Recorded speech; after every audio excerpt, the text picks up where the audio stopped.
I don't know how they gave me a microphone, right? This is dangerous.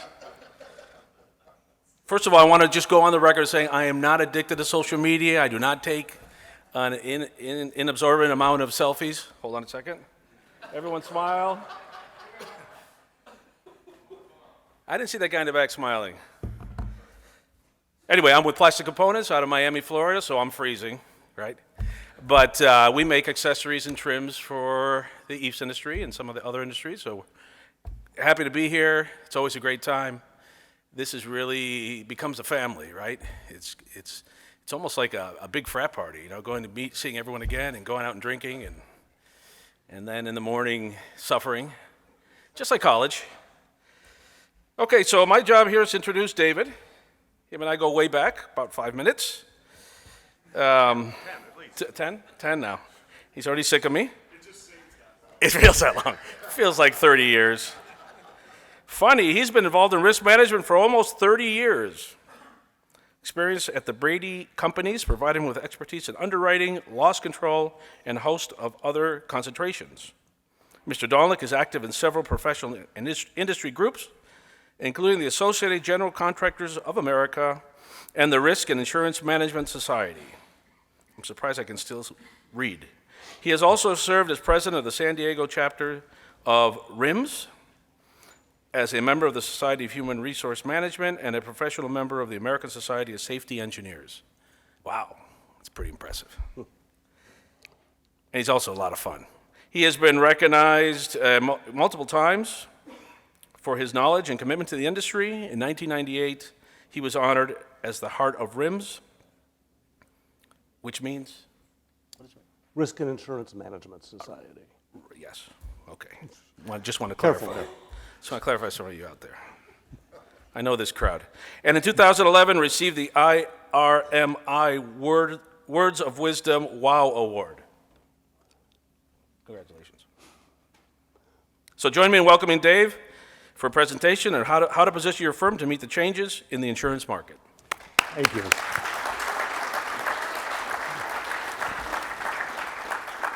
How many of you here in this room love to talk about insurance?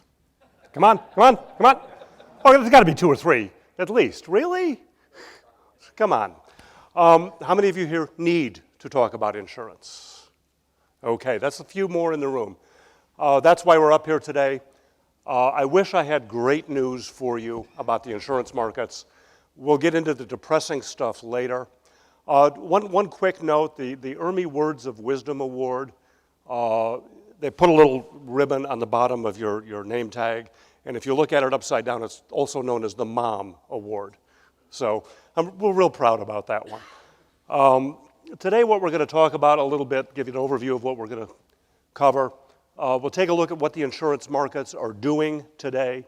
We'll take a look at why this market in insurance is different than any other market we've ever seen before. So anybody that tells you they know what's happening, grain of salt, please. We're all kind of flying blind here, and we're all learning about this as we go. We'll take a look at where it is likely to lead, but that's all based on past experience. Anybody here familiar with St. Paul? J. Paul Getty. He came up with a great quote. It said, "In times of rapid change, experience becomes your worst enemy."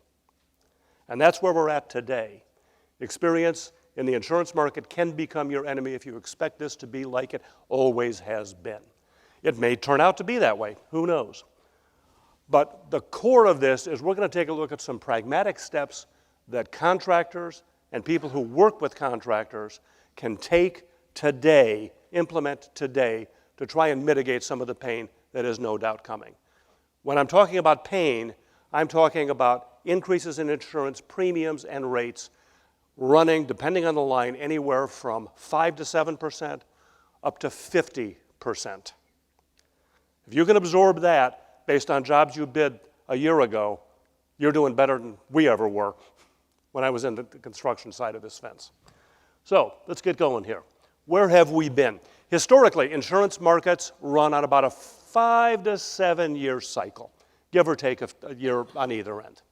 Normally, it's about 2/3 a soft market, easy pricing, available coverage, about 1/3 of it hard market, high pricing. And that's been a trend since the 20s. So we're talking 100 years of history, up until about 1984. And what happened in 1984 was that we entered a hard market in 1984, and the insurance industry changed its policy language in 1986. And suddenly, it was a new universe out there. The old policies you had in 84, 85 were no longer available. They had a brand new policy in 86. That's essentially still the policy we're dealing with today. The language is essentially the 1986 version. But that changed the market cycle. Instead of a 5 to 7 year cycle, it suddenly became about a 13-year cycle, which nobody knew what to do with. Then again in 2003, we had a really tough hard market, following on the end of the big recession. We've been soft ever since. Yes, your rates have been going up, but they've been going up a few percent a year. That's pretty normal. What they haven't been doing is 5, 10, 15, 20% increases, which is indicative of a hard market. This is the longest soft market in history, except it's over. It's over. Today, it's over. It actually was over in the fourth quarter of 2019, but it's getting worse as we go. Increases are projected to run 5 to 50%, depending on line and geographic area. We're done with the soft market. So, we're now seeing the end of the longest soft market in history. Insurance and surety have generally always moved together. Bond rates go up, insurance rates go up. Insurance rates go up, bond rates go up. Okay? It's all, and all lines of insurance have typically all run together. The property often the lead, the GL follows, the workers' comp follows, all of the soft liability lines, the auto, they all follow that lead. Within a few months, everybody's aligned. Everything's going up together or not. How many of you here had a decrease in your comp rate last year? I should see a few hands here. Comp rates have been going down across the country while GL rates have been rising.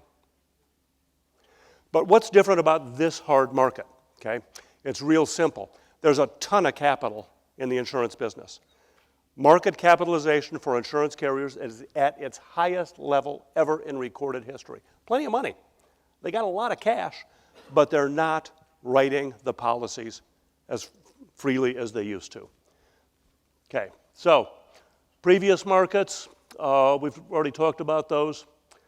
And right now we're looking at about $802 billion of insurance industry capitalization. That's a whole lot of cash that should be available to write your insurance policies, right? Why does people, let me back up a sec. Cash means coverage. Cash is king in contracting, right? Okay? No cash, no contracting. It's just that simple. Cash is king in the insurance business as well. Carriers have to have cash to meet their statutory requirements to write your insurance policies. The states set limits on how much a company can write based on how much cash they have on hand. That's called policyholder surplus. That's there to secure the payment of your claims. So when you have $800 billion of cash available in the insurance industry, you should be able to write about $16 trillion worth of insurance. We're not. They're holding that cash in reserve. They're not releasing it to write the policies. They're demanding increased rates and increased underwriting on just about everything. Contracting leads the way. What we're seeing is increases in auto, in particular auto, which has been historically underpriced, umbrella, property, D&O. If you're a publicly traded corporation today, your D&O rates are going through the roof. Some of that is carriers are scared about the Me Too and the blowback from that, and who's the next Harvey Weinstein, okay? They're waiting for the next one down the road. You need to make sure it's not you, not your company. Professional and design liability, going up. architects are starting to get tagged for design deficiencies. That's not something they've ever really planned for in their insurance packages, and their carriers didn't plan for it particularly well. But you've seen in the last year some really big judgments against architects for design errors. So workers' comp is soft. Nationally, workers' comp rates are running plus or minus about 3% from the previous year. Surety is soft. Your bond rates aren't going up, right? Nobody here should typically be seeing bond increases unless your financials are distressed. If your financials are in some tough spots, bonds are going to go up. So that's kind of where we're at today. This is the rate change, composite rate change for the insurance industry over the last, I don't know, maybe 5 years, quarter by quarter. Take a look at how steep that rise on the right is for you. It's going up and it's continuing to accelerate. That's what we're facing today. This is a composite rate of property and casualty in the US instead of globally. Matches the global curves. Things are getting more expensive and they're going to continue to accelerate. So what's causing it? Underwriting losses. Carriers typically make up investment income and use that to offset underwriting losses. So you can write your policies at an underwriting loss of 2 or 3% and make it up on investment income. Where's the market today? Yeah. Carriers are not making money today. They haven't been making money for about 3 or 4 years in the market. Returns on their equity in the market have been anemic at best. 3, 4%, maybe 5% in a really good year. Normally they expected anywhere from 8 to 11% return on equity. It's been half that or less. You can't make up for writing bad business with investments. Okay? They're facing that. The reality is they have to underwrite the business. Reinsurance costs. 2019 was a very quiet year for catastrophes, no more than the usual number of catastrophes. 2018, 2017, 2016, horrible years. And carriers are still reeling as those losses come home. It takes years for some of those losses to become fully known. Till then, you're guessing in the dark, and they guessed wrong. They guessed low, and they're having to pull money out of their capital to pay for losses from prior years.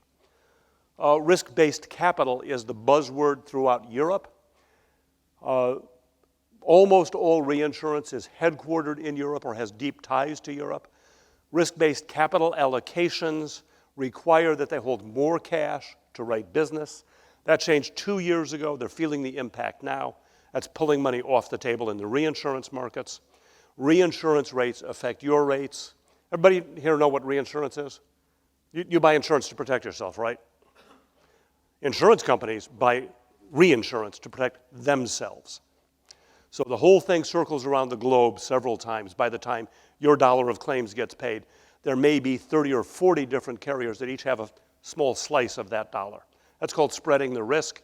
That's how they make their book at the end of the day. Okay? Insurance capital is plentiful, but it's not overcapitalized. There's a lot of money that's being held in reserve for what appear to the financial concerns to be very good reasons. Everybody here drive a car? What do you pay for your auto insurance on a year?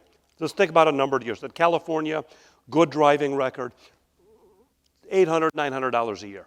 Good rate. LA, it's going to be more. San Francisco, it's going to be more. Modesto, not so much. Kansas, a little bit less, right? Okay. But somewhere under $1,000 a year to insure your car if you got a decent record and no teenagers. Okay. You're carrying for that $1,000 a year what? 300,000 single limit? 250 single limit? Translate that to your commercial auto policy. That same $1,000 rate buys $1 million in coverage. Whoa, wait a minute here.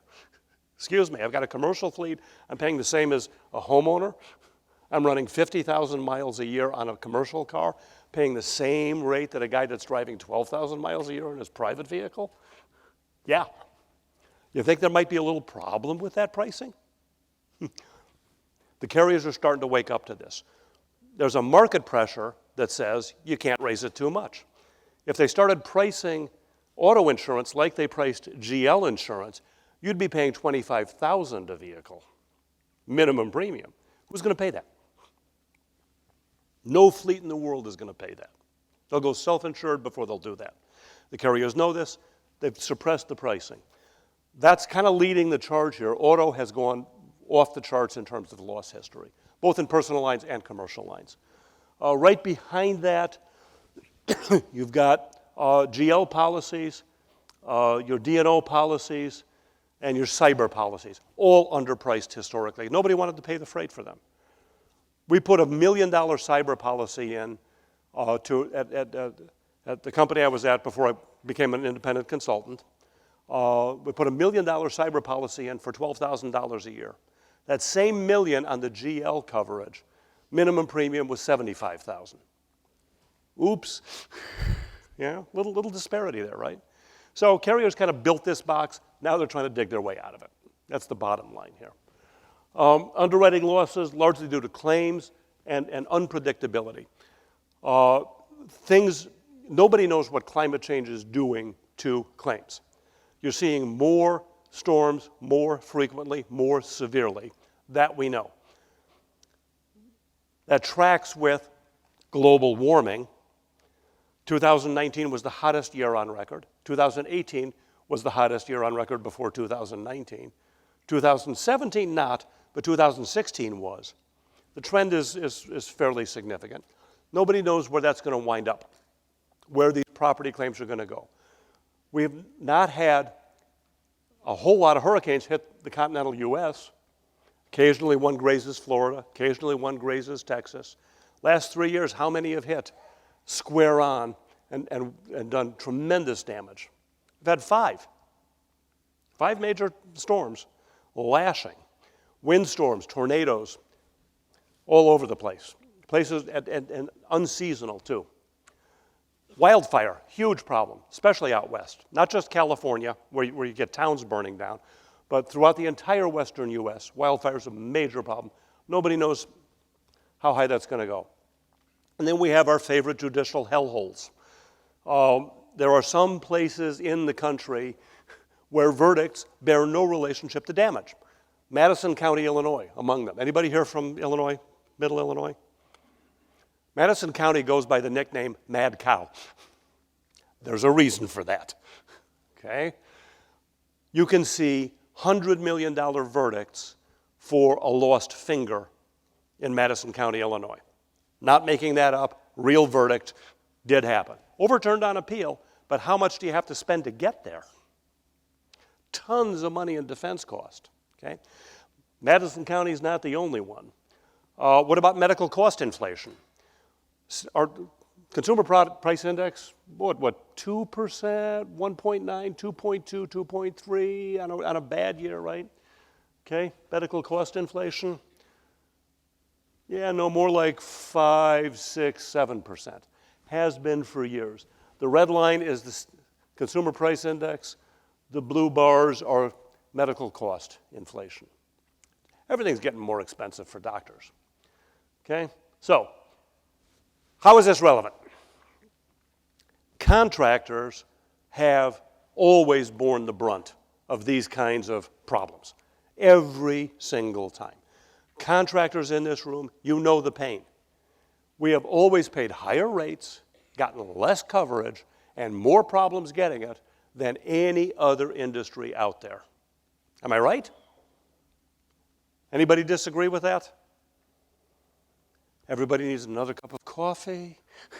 Okay. Construction is risky. Construction is very risky. That's part of the reason we require insurance for construction projects, right? Distributors. If your contractors can't get the coverage, what are they not going to do? Bid the work, which means they won't buy the product, right? Manufacturers, same thing. So the contracting community and the insurance for the contracting community is a vital concern for everybody in this room, everybody in this industry.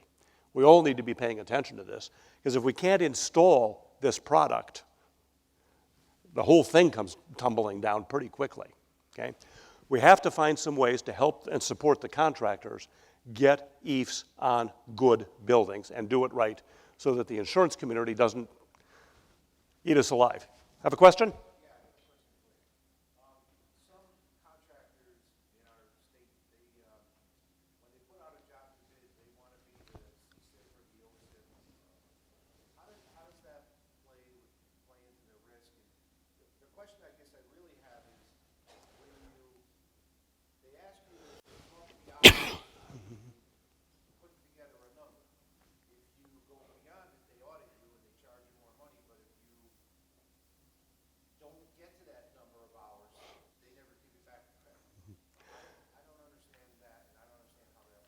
Okay, let me repeat that for the rest. Let me repeat that for the rest of the room. This question deals with OSIPs and CSIPs, wrap-up insurance programs, and how does that impact or bear on the provision of insurance for the projects, and why are they one-sided in the sense that if you run over on your labor allocation or your hours or your payrolls on a OSIP or wrap-up, why do you have to pay extra money but you never get anything back if you are more efficient? Did I summarize that? Okay.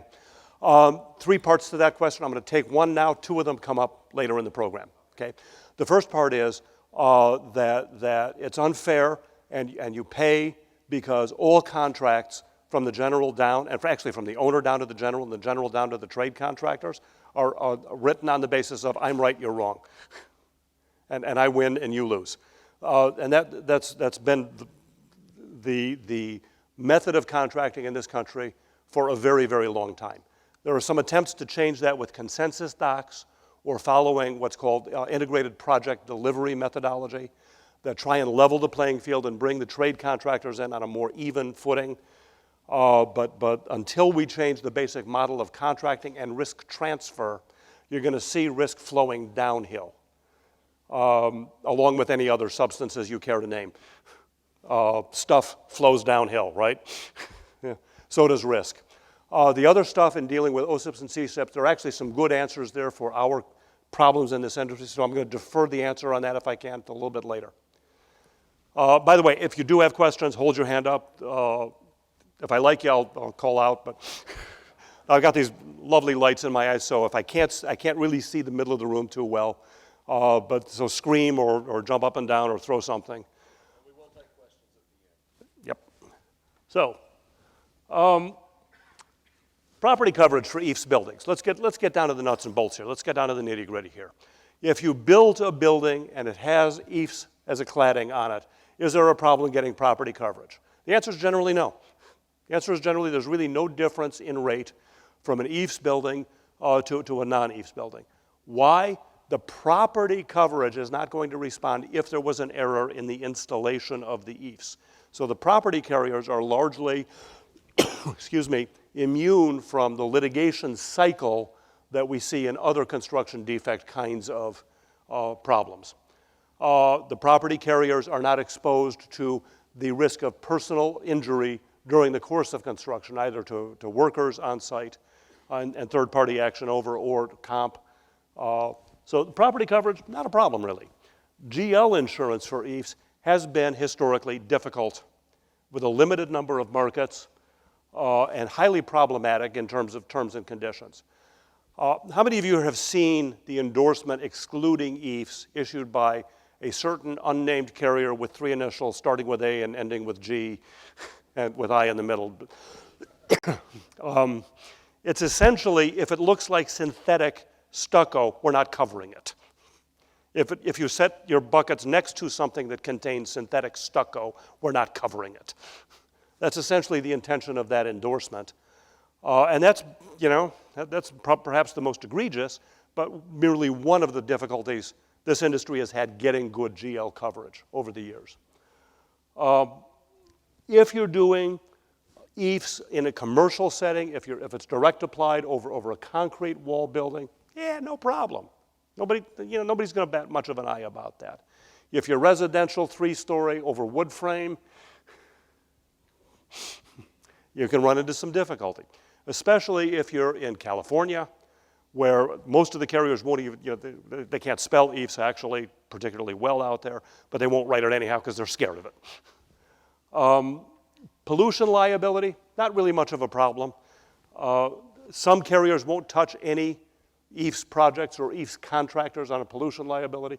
And that if you do get a water intrusion and get mold growth, that's what's going to respond to that as your pollution policy. But generally, so you've got a challenging market anyhow for the EIFS contractors. Is this news to anybody here? No, but I'm not seeing a lot of eyebrows go up and, oh my goodness gracious, this is brand new. Never heard this before, right? Okay. So let's take a look at some of the carriers and what they're doing out there, specifically. What I did is I went to a bunch of people that are smarter than I am in this industry, and I asked them, what are you doing? What are you doing for EIFS? Leading the list was CNA. How many of you have ever had a policy with CNA as a contractor? One, yeah. They kind of disappeared for a while, didn't they? Yeah, we're not going to write contractors anymore. We can't make any money doing it. Well, they're back. And they recently hired a bunch of people from Zurich. A lot of senior folk from Zurich moved over to CNA. And CNA is now back in the game and looking to expand their presence.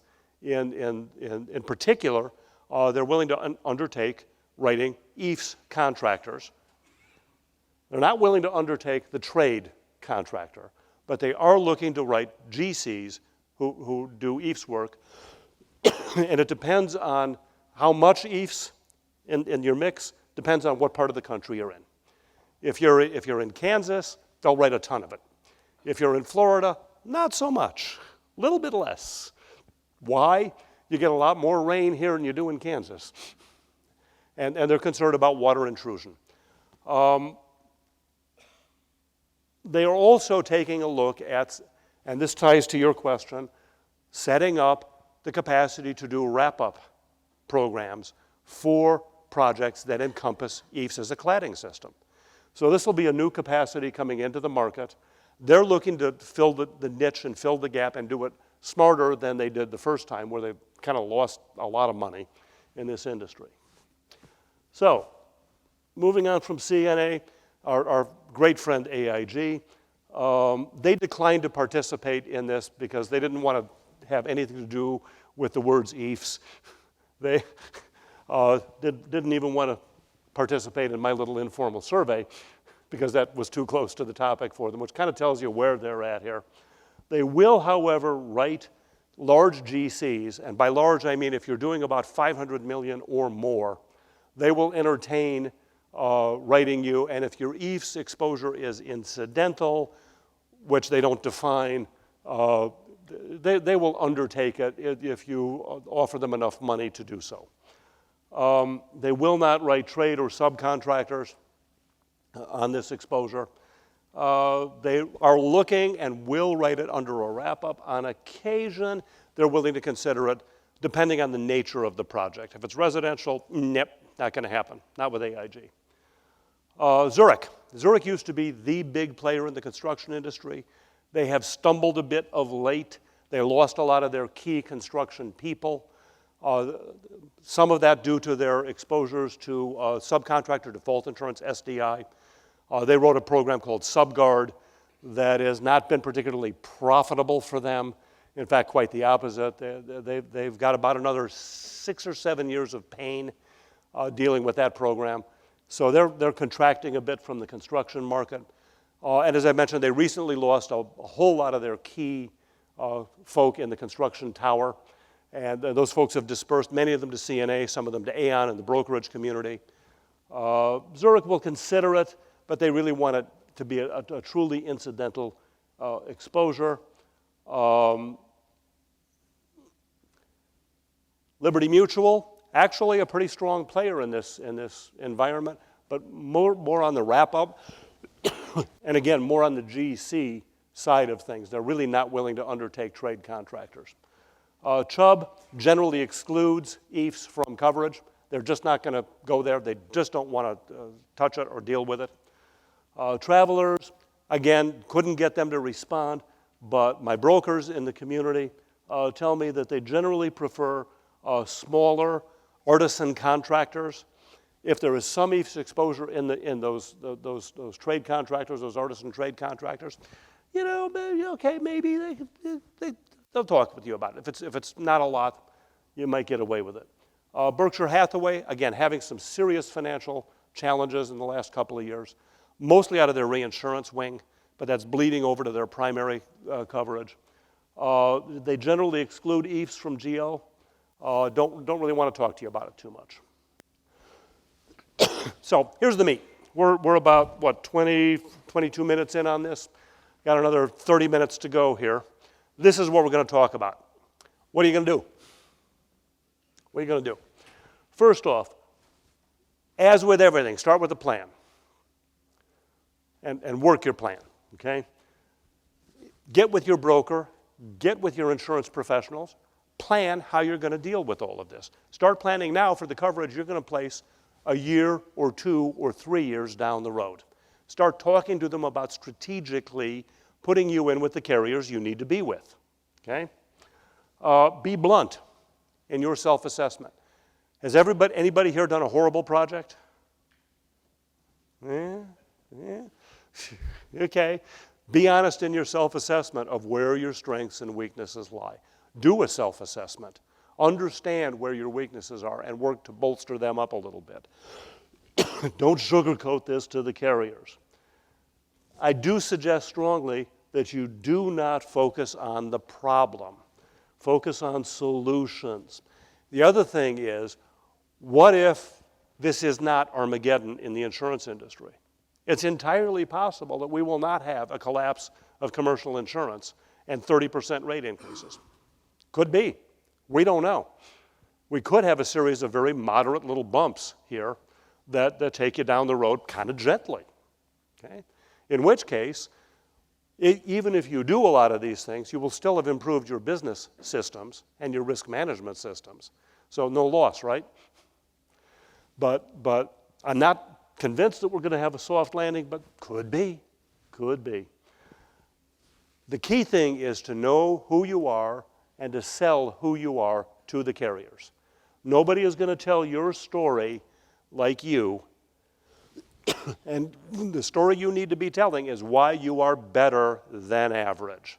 Why are you smarter than the average contractor out there? What makes you substantively different and worth that carrier's time and money on risk versus the next guy down the street? You all know the story about 2 guys running through the woods getting chased by a bear? Okay? First guy, they're running like crazy. First guy turns to the other guy and says, "Yeah, we're never going to outrun this bear." The guy says, "I don't need to outrun the bear. I just need to outrun you." You got to kind of start thinking in terms of that. You need to take care of your business, and you don't have to be a jerk about it, but you got to take care of your business and be the guy that's in front when the bear starts coming after you. Okay? I cannot stress this enough. Pick a good broker, pick the best broker, work closely with them. One of the things that underwriters look at, I was an underwriter. I sat on that side of the desk for a couple of years. One of the things I looked at, how many brokers has this guy had in the last 5 to 7 years? If he's changing brokers every single year, that's not a good sign. Yes, question? Technical difference, but yes. The technical difference is that an agent is appointed to work with one or more specific companies. A broker has a broad method of dealing with, but is not an appointed agent on behalf of the company, but can take you to, the broker represents you, the agent represents the insurance company. But the functions are virtually, if you're just looking at it from a layman's perspective, you're never going to tell the difference. But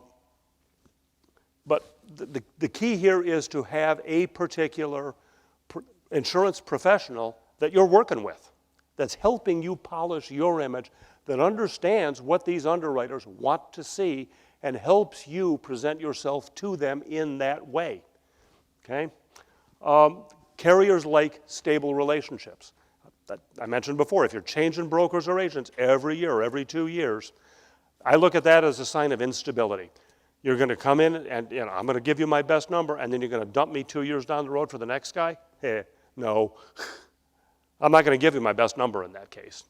So stable relationships are longer term and work a lot better, okay?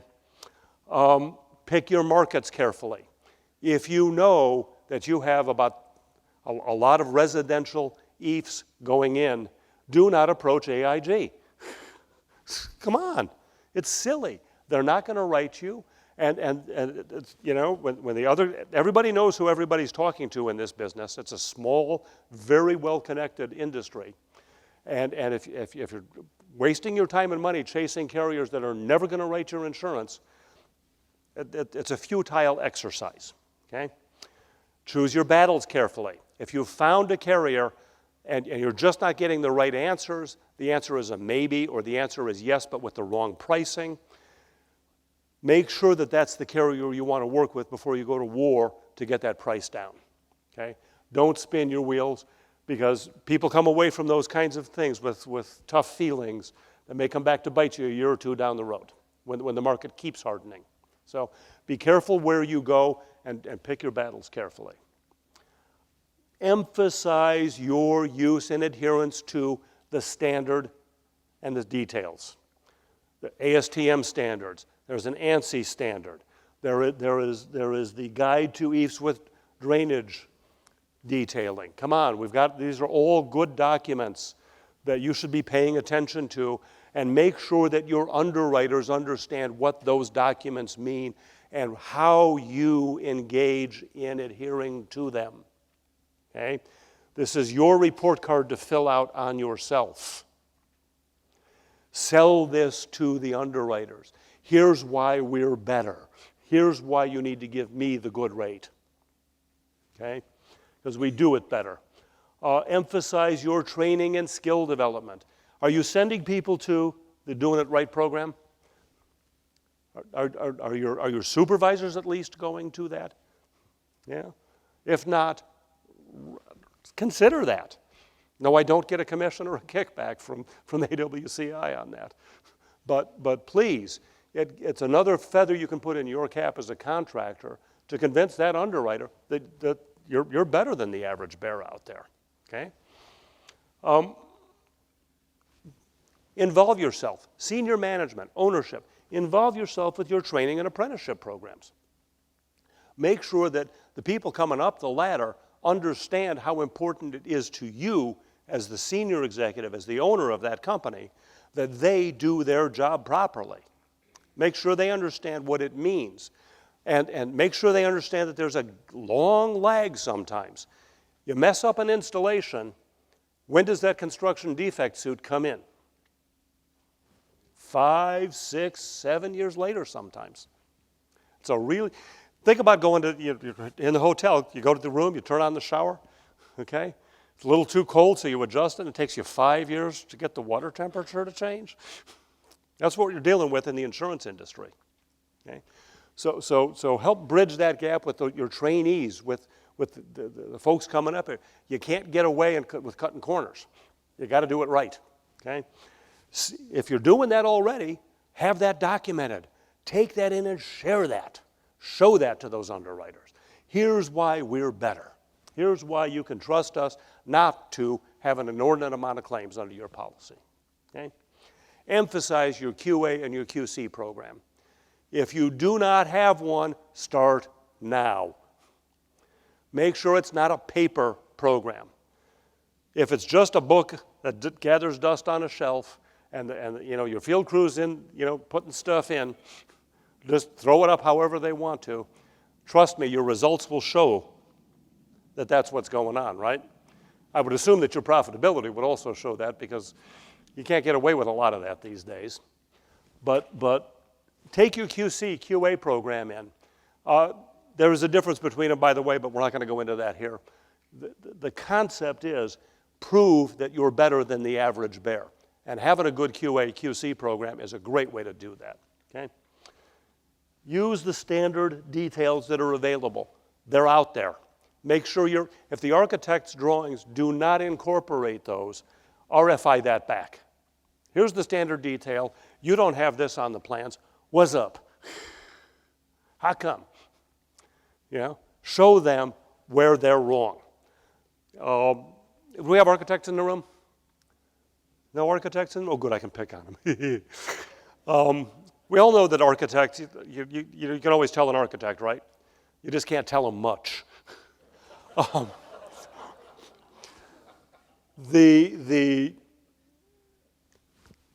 love to say that's entirely a joke. It's not really, is it? There's a little too much truth in all of that. There's a way to approach these guys, and a lot of that's the RFI route. Hey, this is what the standard detail says. Here's the book that has it. Here's what you drew. What am I supposed to do here, Bubba? Help a brother out here. Come on. Yeah. Work with the manufacturers. We got manufacturers here in the room, right? Yeah. How willing are you to come out and help the contractors do it properly? Anybody in this room that's a distributor or a manufacturer not willing to do that? Hold your hand up now. Yeah. Exactly. Take advantage of that. You've got free expertise here. Well, it's not free. Nothing's free. There's no such thing as a free lunch. But no extra cost for the expertise here. Okay? Use that, and that you use that matters to underwriters. Explain to them why that's important. We bring the manufacturer's reps out. We bring the distributor's reps out. We have them double check what we're doing to make sure that everything is as good as it can be, that we're using their product in accordance with their recommendations. Yeah? Again, QA, QC, way to go. Demonstrate that you have a close focus on your business. If you go in and your insurance spec is 5 lines on a yellow pad of paper that you rip off and hand to the guy, here's what I need. You're going to get about that back in return. Yeah. If you're paying attention and you can demonstrate that you're paying attention to all of this stuff, good. Show them that, sell that to the underwriter, take that in. Work with your insurance professional to show how good a job you're doing here. Okay? Increase the visibility of your senior management to the underwriters. How many of you have ever had an underwriter come out and visit one of your projects? Anybody? One. One? You're the only? Good for you. Way to go. Okay? Bring them out. Underwriters sit behind a desk, stare at a computer screen all day long. All day long. They love getting out into the field. Invite them out to take a look. Show them how you're doing things well. Okay? Polish your image. Work on your image. You're selling yourself as the best installation guy out there. Manufacturers, distributors, help your contractors do that. Help them polish their image. That helps everybody in this business, and everybody walks away happier, right? If you have had problems, don't hide them. Face them head on and show what you've done to overcome them. Yeah, we had a problem on this job. Things went sideways. Here's what we've changed about what we do because of that. Nothing wrong with that. Absolutely nothing wrong with that. Okay. Demonstrate that you have a clear focus on your business and tell your own story. Contractors in the room, how many of you meet with your underwriters? You personally, you and the underwriter. Oh, great opportunity. Yes? So how do you go about speaking with an underwriter? I'm dealing with my agent. Yep. Deals with the underwriter. Yep. It's always a Make it a simple demand. Put me in front of the underwriter. Let's go together. If your agent or broker is unwilling to do that, you have a problem and you probably have a choice to make. Okay? Take them some of these notes in this presentation. Ask them to call me if they have a problem, frankly, with anything that I'm recommending. Yeah? If you and your broker or your agent go in together to meet with the underwriter, what does that tell the underwriter? You're both involved. You're both serious about this. Everybody cares enough to take time that they don't have out of their day to come and make sure that this is done properly. How is that a bad message? It's never a bad message to send. Okay? Most agents and brokers are never approached. They've never been asked. You want me to bring an underwriter out to the field? Yeah. And I want to go meet with them. Well, you want to go meet? Yeah, exactly. Because nobody is going to sell your company like you can. Nobody. Nobody can tell your story better than you do. That's the critical element here, okay? Open your doors. I had a CFO that referred to it as open your kimono.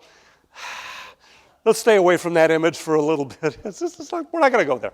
But open your doors, okay? Show them who you are. Now, if you have shady practices and you're not doing a real good job and life is, okay, I would strongly suggest you take the opportunity to clean house first before you invite people in. But again, those activities, having a good safety program, having a good QC program, having senior management involvement in everything that you do from top to bottom in your organization, management visibility, making sure that your supervision understands the importance of doing it right. Well, how is that bad anytime? Use those. You know what those are. You know what those steps are. They're not too expensive now. You might have thought they were in a soft market. They're not too expensive now. And it's not too late now. If your renewal is coming up before middle of the year, you're going to be on the lighter end of the increases. These are being ramped in and not thrown off a cliff. The closer you get to mid-year, and I'm making a prediction here, which means, of course, I'm obviously wrong, but you can quote me on this, but closer you get to mid-year and later, the higher the rate increases are going to become. We had a very soft year in catastrophes in 2019. That means there's only one way to go. Okay? Things are going to get worse before they get better. But bring the underwriters out. Take advantage of the chance to show them what you do and how you do it. Invite them to a safety meeting. Have them come to your safety meeting. Why does safety matter? And if you're buying GL for EIFS, again, commitment, demonstrated commitment. Relationships are critical. Your broker, your agent has relationships with the underwriters, yes? If they don't, why are you with them? That's a simple question. If they don't know who they're talking with and they're just shotgun in the marketplace, come see me, let's have a long discussion. No, I don't sell insurance. I can't sell insurance. I'm not licensed for it. Wouldn't want to if I could. But let me help you work on that broker relationship a little bit if they have no idea who they're going to. We need to have a serious conversation at that point. But your broker knows these underwriters, or should. You know your broker, right? Or your agent, right? Leverage those relationships. If you work for a very reputable, large general contractor as a trade, leverage that relationship. Hey, we do a lot of work for these guys over here, and you know they're the best in class. And boy, they ride hard on us to make us best in class. Yeah. Leverage all of that stuff. Underwriters love long-term relationships. Trust me, when I was sitting at an underwriting desk, somebody came into me, they had the same broker for 15 years, had the same carrier for 15 years, and something happened, and now they're out looking for a new relationship. I gave that one a lot more attention than I did the guy that skipped around every 2 or 3 years. Because my thought was he's going to be with me for 15 years. And even if I have a bad year, I've got enough time to make it all up and make it all work for everybody. And that's the name of the game, right? It's got to work for everybody. Everybody's got to walk home happy at the end of the day, even if that day is a decade long. Okay? I'm sorry, start early, work late. Real simple. Start early, work late. If your renewal is coming up in April and you haven't started, you are way behind the ball. To put a good submission together for an underwriter these days, you're talking anywhere from 90 to 120 days to do it properly. Start early, work late. When underwriters are pushed, they will always go for the safe answer. If you're an underwriter, there is one and only one safe answer. Nope, can't help you. Why? I'm not going to get hammered with the losses. Not meeting your production quotas and having enough business in hurt me as an underwriter, absolutely. I got down-checked for that. Not having the losses helped. You have the losses, it kills you. Fastest way to get fired in underwriting is to have 2 or 3 years in a row where your book of business lost money. You're done. And it's going to be tougher finding a job at the next carrier because everybody knows you're done. So safe answer is no. Don't let them get there. Focus on your risks. Manage your risks. Here's some pragmatic things, okay? Increase your retentions. If you're carrying, let's say you're facing a 10% increase on your rate. If you're carrying a $10,000 self-insured retention or deductible, there's a technical difference between those, but it doesn't matter that much. You're carrying a $10,000 deductible, and there's a 10% increase. Can you afford to go to a $25,000 deductible? If you can, you may mitigate that rate increase or even offset it entirely. Work with your financial people, your CFO, your accountants, your CPAs. Understand what pain you can accept. If you're big and you're carrying a $500,000 deductible, consider $1 million. Can you do that? If you can do that at that point, why aren't you self-insured? You ought to be looking at that stuff. None of those are easy answers. They don't come quickly. If you're a sizable contractor, it can take 2 or 3 years to do that kind of work to go self-insured. But start now. It's not going to be any better 3 years from now than it is today. Guarantee you that. Okay? But look at increasing your claim retention. Okay? Explore self-insurance if you can. Almost everybody can self-insure their small tools. If you've got those under your internal property policy, oh, you're spending a lot of money for that. You're spending an awful lot of money for that. For them to replace a screw gun, self-insure that. Set up an internal fund to cover that stuff. You shouldn't be running that through insurance. Okay. Consider a captive. Anybody here know what a captive? Anybody in a captive? Captive insurance companies are interesting beasts. They are legitimate licensed insurance companies, but they're owned by their shareholders, and it's a very small select group of one or more. Yes, you can have a captive as a single parent captive. Big people, UPS, for example, they have a captive for almost every line of insurance they carry. Okay. None of it runs through the standard market. In the captive world, you get to set the rates. You're either going to make money or lose money. If you lose money, you're going to have to fund the loss of the captive. So there's no free lunch, but you get to set your rates in a captive program. What's the minimum threshold to be in a captive program? If your insurance premiums are in the $250,000 range or so, there are some captives out there that may look at you. $500,000, you've got a broader selection. If you're paying $1 million or up, absolutely. There's no reason you shouldn't be. If you're under about $250,000, take a look at some association captives.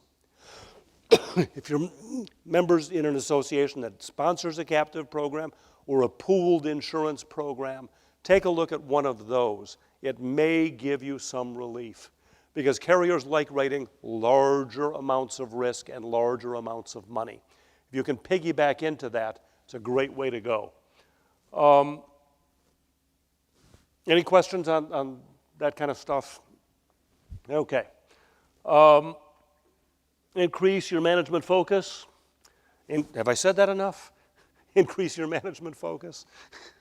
Okay. Invest in claims management. If you have claims, you need to pay attention to them. Simply turning them over to the carrier will serve whose interests? The carriers. Why would you do that? It is your money, ultimately, that you paid them to pay for that claim, and that you will pay them in the future if you have claims. Why would you let them do what they want to do without your input? That makes no sense to me. Yes, it is time-consuming. Yes, you may have to hire somebody to come in and help you with that. If you can't afford to have somebody in-house full-time focusing on that, or you don't have enough claims to make that worth your while, there are independent claim consultants out there. No, I'm not one of them. But there are good people out there that have 10, 20, 30 years experience in managing claims that will come in and help you manage yours. Bring them in as needed. It's a great way to go. Safety, loss prevention, loss control. I do risk management. I have one mantra. If you do not have a good safety program, you will not have a good risk management program, period. 100% guaranteed. If you cannot do safety, you cannot do risk management. It's just that simple. Esoteric policy language changes when you're hurting people on the job is doomed to fail, okay? Emphasize safety, loss prevention. Carriers eat that up as well, and it helps your bottom line. You are the ultimate beneficiary of that, and the employees that go home every single day just the same way they came to work, okay? In a few cases, you might want to make some improvements before they go home, but that's another story for another time. We all know those guys, right? If you're going to do these things, allocate the resources. No paper programs, okay? Consider reductions in limits. This is dangerous for a number of reasons. If you're carrying $25 million in total limits between your primary and your excess policy, and it's just too expensive for you, I would recommend you try every other thing before you cut that back. Try every other human thing, including giving up some of those lovely trips to fund the insurance. But if you have to, you have to. You got to keep the doors open, right? You got to do what you got to do. There's a couple of reasons it's dangerous. The first one is you need to understand what you need to insure.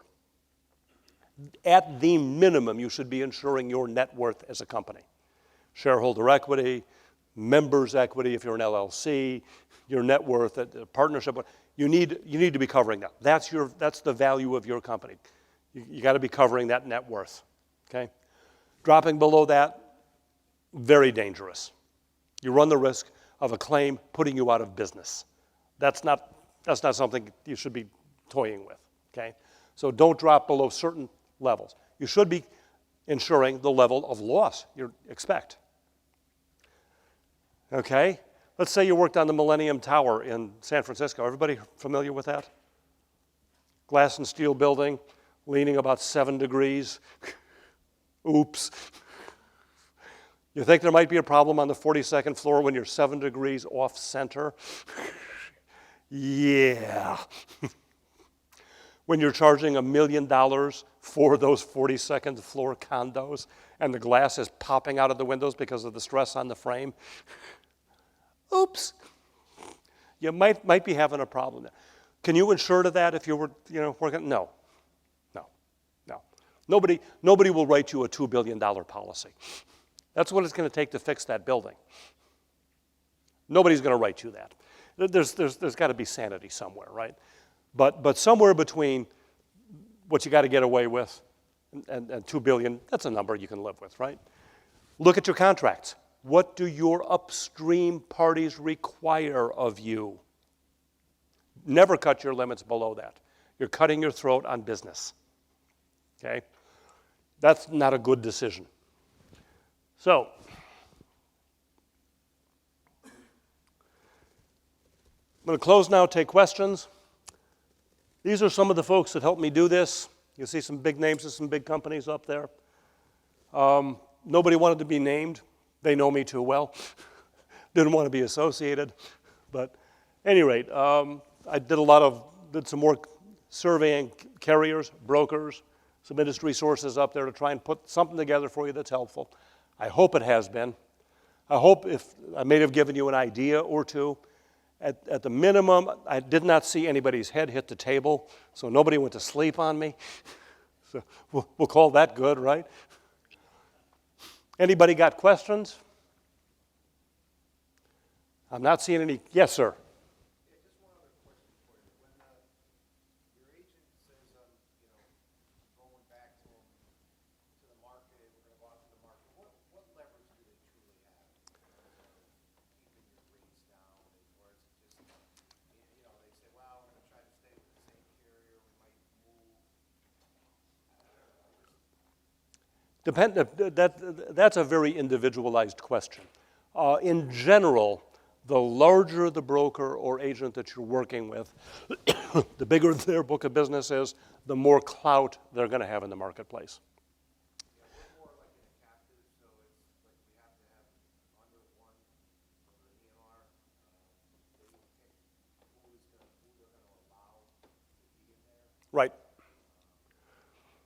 Okay, so just to kind of rephrase that, how much clout or stroke does your agent or broker really have in the marketplace? And you're in a captive in particular, and so there's a limited number of brokers or agents, and that's very typical of captives, is they will limit who can bring the business in. Most captives where they've got a limited purview, limited access, have gone with some of the major brokerage houses, a Marsh, an Aon, a Willis. Far more common to see that than it is to see a small regional or local guy have a captive under them. Some small guys do, not unknown, but generally that's a big carrier and a big broker. The answer is the bigger the broker, the bigger the clout, but a lot of that is the individual reputation of that person you're working with.